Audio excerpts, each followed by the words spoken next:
World of Tanks BZ-58. This is the Chinese Tier 7 heavy tank BZ-58 in World of Tanks.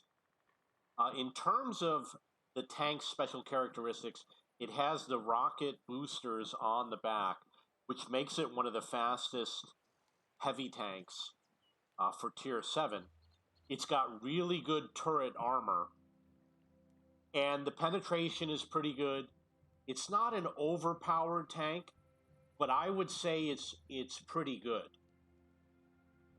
So I'm going to look at the comparison with other vehicles. I have 12 other tech tree vehicles that I've selected. So in terms of damage, the damage is a lot better than most heavy tanks for Tier 7 at 320. You can see a lot of them are only 240. The penetration is 195, which is pretty good. 200 is pretty common. A gun loading time is 10 seconds. Nothing special about that. The gun depression is -10, which is equal to the American and the French, for example.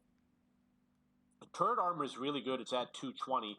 The Black Prince has the strongest turret armor, but a lot of these tanks only have 100. About half of them have 100 for turret armor, and about half of them are going to be equal to the BZ-58. The hull armor is not good. It might be the lowest of all these vehicles. Then we're going to get into engine power with boosters. I mean, that's extremely high, 1750, and the 700 is pretty good too. So in terms of top speed, it's only 30, which makes it kind of average but below average, 44 being the fastest, but with the boosters, it goes up to 45. So with the boosters, it makes it better in terms of top speed than all the other vehicles, and the penetration is a high average. The turret armor is kind of high. The damage is high. In that sense, it's overpowered, but it's a well-designed tank. It is a little slow, so the weakness is going to be the bottom plate and the slow speed. Everything else about the tank is good. It has a crew of 4, commander, gunner, driver, loader. I'm going to look at the modules real quick.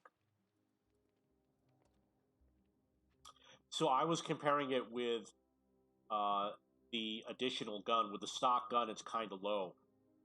With the penetration with the gold rounds of 240, I would say that's pretty good. It's 45 increase over the regular rounds. This vehicle you can use against Tier 8 tanks, probably not Tier 9 tanks, not against the frontal armor. You'd have to use the gold rounds in Tier 9 against the frontal armor. And the turret 220 is good for Tier 8. For Tier 9, it would be kind of low. And, I mean, the engine is 700. Nothing special about that.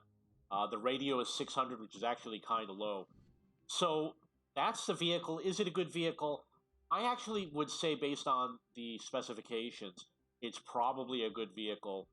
You're going to have to deal with the low speed. In the beginning of the game, it might not matter so much. But at the end of the game, when there's only a few vehicles in the game and some of them are really fast, you're going to be the slow one. So it's not going to be good at the end of the game. I believe you only get 3 of the boosts.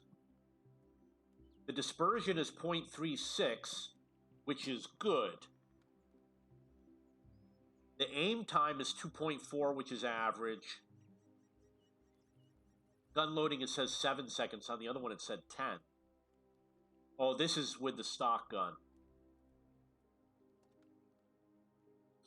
Okay, so it says 3 out of 10 for the jet boosters. I don't know if that means... I don't know. I'm sorry, it says 3. It says number 3 for 10 seconds. So you only get 3. It's not a lot. They all fire when you do the boost. Okay, so that's the vehicle. We're going to look at the Chinese tech tree one more time. So you've got two heavy tank lines. You've got the BZ line and you got the WZ line. I don't know yet about the tier 10, but offhand, it looks like it's competitive. Oh, yeah, yeah. Wow, the WZ-111 5A used to be one of the top tanks in the game. And this BZ-75 looks like its specs are better. So there's a good chance that you're going to have better games. Yeah, definitely. 248, 175. The BZ line is better than the existing Chinese heavy tank line. If you have any questions or comments, please post below.